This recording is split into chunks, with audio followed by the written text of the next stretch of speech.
ગૌ પાલનપુર મુકામે જે પુલનું ઓપનિંગ બનાસકાંઠા જિલ્લાના પ્રભારી મંત્રી અને ભારતીય જનતા પાર્ટીના આગેવાનોના હસ્તક કરવામાં આવ્યું।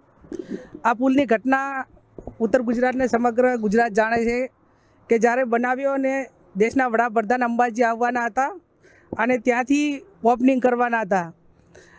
એ દિવસે પુલ તૂટ્યો અને 2 નિર્દોષ લોકોના જીવ ગયા। એના અનુસંધાને કોંગ્રેસ પાર્ટીએ કલેક્ટર ઓફિસમાં આવેદનપત્ર આપ્યું, એ પરિવારોને ન્યાય આપવા માટેની વાત કરી। એમાં બિન રાજકીય વાત કરીને જે ભોગ બન્યા છે એમને ન્યાય મળે એ મુદ્દા હેઠળ જ્યારે આવેદનપત્ર આપવામાં આવ્યું એ ટાઈમે જે પુલના ઓપનિંગમાં જે માણસો હતા અને કેટલાક અન્ય પણ જે માણસો હતા એ દિવસે કોઈ રેલીની અંદર જોડાણા નહોતા। અને સૌથી મોટી વાત તો એ કે એને બ્લેક લિસ્ટમાં મૂકવા માટેની વાત રાજ્યના મુખ્યમંત્રીએ કરીને જાહેર મીડિયામાં કરી અને એમને જાહેરાત કરી। એ જ કંપનીને પાસે કામ પૂરું કરાવ્યું અને એ જ કંપની જેણે બ્લેક લિસ્ટમાં મૂકવા માટેની વાત થઈ અને મહિનાની અંદર એની કંપનીમાં એના એ જ સભ્યો બીજું રજિસ્ટ્રેશન કરાવીને કામ કરે।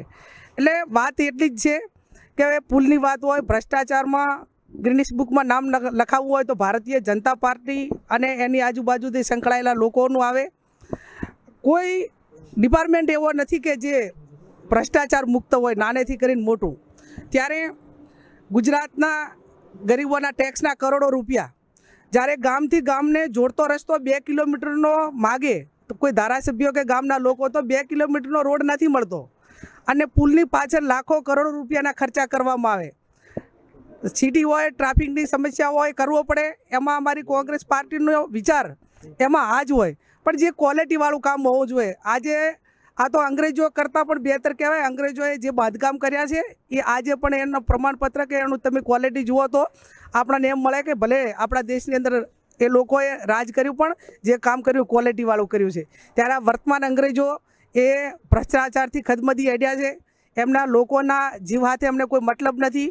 એમના મળતિયાઓને કઈ રીતે પૈસા મળે ને કોન્ટ્રાક્ટર એજન્સીએ આ પુલમાં એવું કીધેલું કે કમલમમાં પૈસા આપીને મેં ટેન્ડર પાસ કરાવ્યું હતું।